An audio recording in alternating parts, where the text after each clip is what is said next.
Tab কেলেঙ্কারির জাল কি শুধু ঝাড়খণ্ড, বিহার, মহারাষ্ট্রে বিস্তৃত, নাকি জাল ছড়িয়েছে অন্যান্য রাজ্যেও?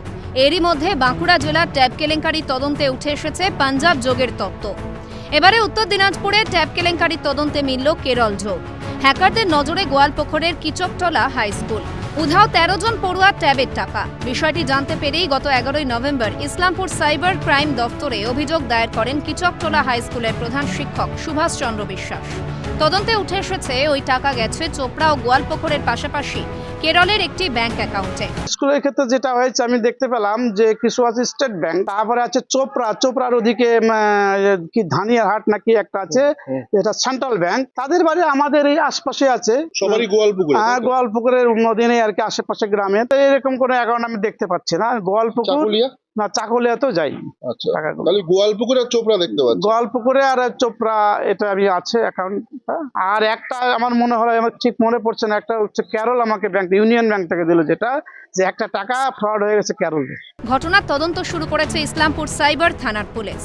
এখন সেই টাকা কি ফেরত পাবেন পড়ুয়ারা, তা নিয়ে দেখা দিয়েছে সংশয়। স্কুলে জানা গিয়েছিল যে ঢুকেছে খাতায়। আমি এসেছিলাম যে স্কুলে, দেখলাম আগে ব্যাংকে যাই ও টাকা ঢুকছে কিনা, তারপরে দেখলাম কি ঢুকে নাই। ও স্যারকে জিজ্ঞাসা করলাম, স্যার বললো জমা দাও, কাগজপত্র আবার জমা দিয়েছি। কিছু জানতে পারি না কোথায় দিতে টাকাগুলো কোথায় গেছে এটা আমরা জানি। টাকা ফেরত পাবে যদি দেয় তো পারবো, না দিলে আবার কিভাবে পারবো বলো। 13 জন বাদে আরো সবার টাকা ঢুকেছে? সবার টাকা ঢুকেছে 10,000 করে। আচ্ছা, তো এখন কি চাও তোমরা? স্যার, এটা আমাদের টাকা কেন ঢুকবে না? সবার ঢুকছে, আমরাও যেন পাই। একাদশ ও দ্বাদশ শ্রেণীর পড়ুয়াদের অনলাইন ক্লাসের সুবিধার জন্য ট্যাব কিনতে 10,000 টাকা করে দিচ্ছে রাজ্য সরকার।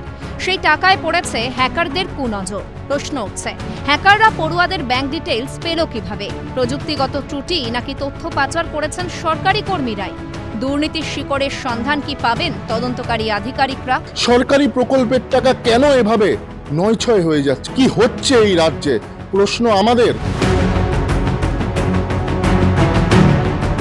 উত্তর দিনাজপুরের গোয়ালপুকুর থেকে নন্দদুলাল সরকার ও বিশ্বরূপ বিশ্বাসের রিপোর্ট, ক্যালকাটা নিউজ।